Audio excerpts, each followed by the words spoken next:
Hi guys, Keith Beausoleil with Fortified Insurance Agency. I'm in my backyard today and I'm getting one of my generators ready for the winter. This is something I do in the fall just to make sure everything's ready to go in case we have a weather event. In past falls, early winters, we've had heavy duty snowfalls, we've lost power. You want to have this thing ready when the weather arrives. The biggest challenge with getting your generator ready is knowing if you have a clogged carburetor or not. A lot of our fuels today have ethanol and it clogs the carburetor. So if you've had a generator in the past and you went to start it, doesn't start, it's most likely because you left old fuel in it. This generator has been stored with non-ethanol fuel.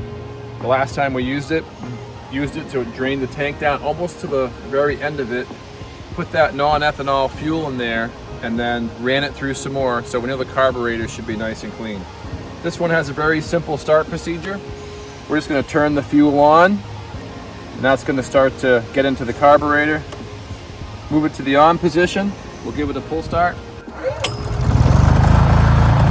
So that startup right there is a result of using non-ethanol fuel in this generator, and this thing's ready to go in the event we lose power, need to heat the house, and have some other emergency, or let somebody borrow this to get their house back up and warm. Just a few last tips about generator and generator use.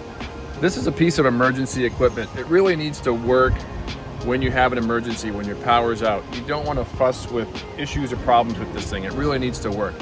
You want to have your oil change before the season comes, and you want to make sure that fuel system is clean and it's working. The other thing I'd say about generators is you have to be really careful, because if you misuse a generator, you can backfeed your power into your house and you can short your whole electrical system.